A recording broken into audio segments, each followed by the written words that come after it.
Suivez sur RDI pendant tous les Jeux Olympiques l'actualité, les résultats et les réactions des athlètes guyanais au JO 2021 dans le journal des JO de Tokyo présenté par Jérôme Guiteau. Du lundi au dimanche sur 105.1 tous les jours à partir de 11h et sur notre chaîne YouTube RDI.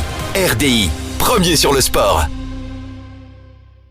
Bonjour, une journée sous le signe des sports collectifs et de l'escalade. Cette dernière fait son entrée dans l'olympisme et les frères Mawem sont au rendez-vous. Michael, 31 ans, et Bassa, 36 ans, dont la maman est guyanaise, se sont qualifiés parmi les 8 meilleurs grimpeurs pour la finale qui se déroule le 5 août à partir de 5h30.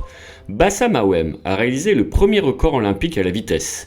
Il gravit les 15 mètres du mur en 5 secondes 45, un exploit. Le double champion du monde de cette spécialité a écrasé de son talent l'entrée du concours. Son frère se place 3e. Ensuite, ils sont passés au bloc. 4 difficultés d'une hauteur maximale de 4,5 m. Il faut terminer chacune d'entre elles. Mawem réussit ce challenge et termine premier.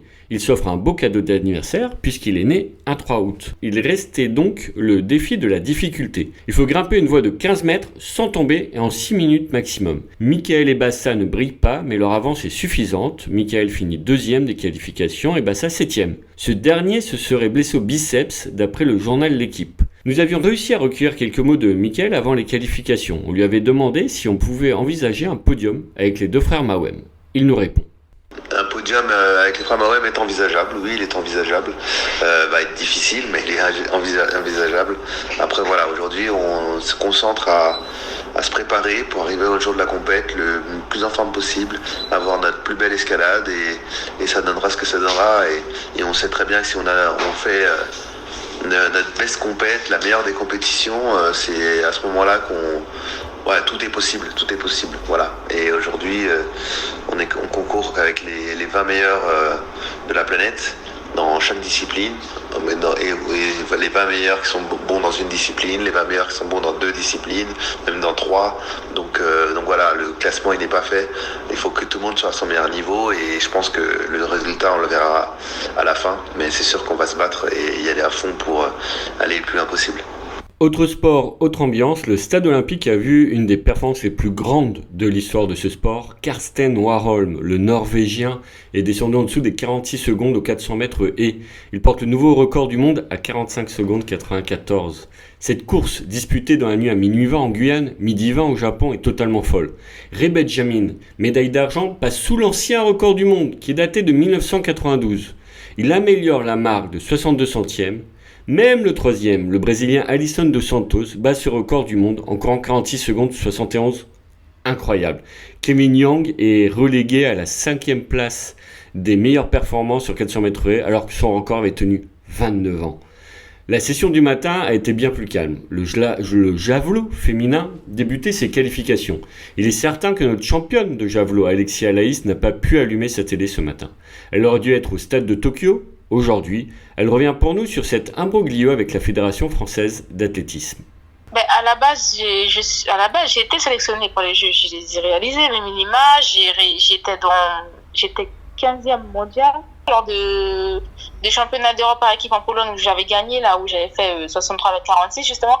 J'avais tout réalisé et l'ancien DTN en fait, il m'avait confirmé que je partirais au jeu, il faudrait juste que je reconfirme ma forme. Et entre-temps, en fait, il y a eu un changement de bureau. Moi, ils disaient que ma blessure était trop tôt pour eux. C'est comme ça, en fait, ils décidaient à ma place, sauf que je leur ai montré que j'étais revenue à mon niveau.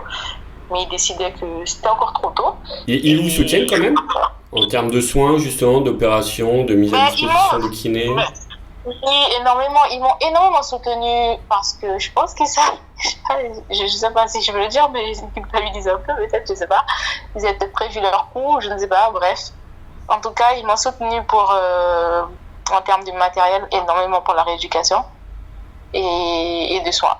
Voilà, par contre, je peux rien dire. Ils m'ont vraiment donné un gros budget pour pouvoir aménager limite une salle de rééducation à la maison avec beaucoup de matériel. D'accord. Bon. Là, vous êtes en phase de rééducation encore? Je suis encore en phase de rééducation, c'est sûr. Puisque après ma blessure, je me suis fait opérer tout de suite après, peut-être 2 semaines après, même pas.